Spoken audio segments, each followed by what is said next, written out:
Thank you for browsing page 121. Today we're going to jump into the Dungeon Master's Guide and look at a fairly obscure but powerful magic item, Plate Mail of Etherealness. This is one that I haven't seen at a lot of tables. I actually had a player who had this back in the early 80s, and because it was the early 80s, I didn't get to realize its full use.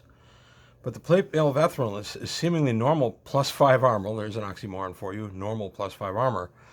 But if a command word is spoken, the suit enables it to wear and all non-living items he or she carries to become ethereal, just as if oil of etherealness had been used. While in the ethereal state, the wearer cannot attack material creatures. A phased door spell will negate ethereal state and prevent the armor from again functioning for 1 day. There are 20 charges placed upon Plate Mail of Etherealness, and once used, they cannot be replaced or recharged. Furthermore, every 5 uses reduces the class of the armor by 1. So if 5 charges are used to become ethereal, the armor is +4. If 10 are used, it's +3. If 15 are used, it's +2, and then 16 to 20, it stays +1, and it stays +1 even if all 20 are exhausted. Not a lot to unpack there. It seems kind of innocuous a little bit until you actually start thinking about it.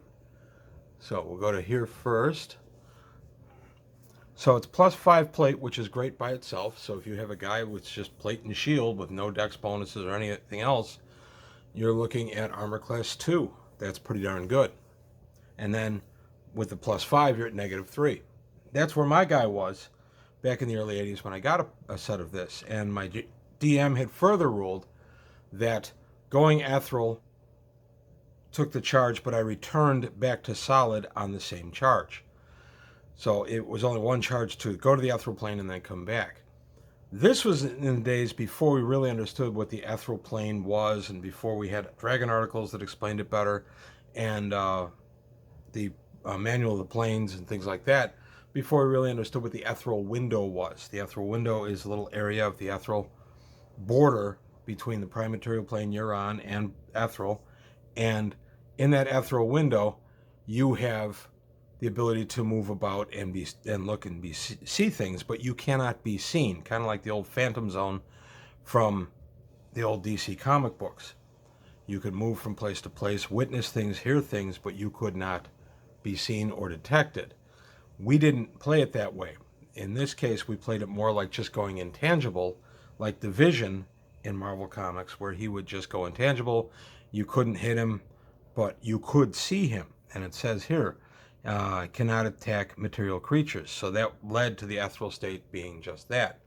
Once the ethereal state got expanded and we learned about the ethereal window, this armor became a lot more powerful. Unfortunately, just about the time all that stuff was coming out in the mid-80s, that character I had been playing retired. So his great Plate Mail of Etherealness did get used a few times, but only to turn non-corporeal, not to use it to find out secrets and such. So a little disappointing that I never got to do it that way. This armor has also been a little bit of a player remover in my game. Over the years, I've given it out a couple of times, not many, but each time I've given it out, it's been one of those items that the people don't stay with the campaign for whatever reason. They change jobs or move away or get married or whatever, and they leave the campaign. I've given out probably 2 or 3 suits of Plate Mail of Etherealness, but I actually don't have any currently active in my campaign, which is kind of interesting. And going further into it, I like the way the use depletes the charges, because otherwise this armor would be really, really powerful. So as a player, when I had this, I was very careful about using my charges. I didn't want to lose the armor class because I didn't have any movement bonuses, no high dex, no boots of striding spring, anything like that. So my armor class at -3 would have dropped to a -2. -3, by the way, back in the old days, you were a tank.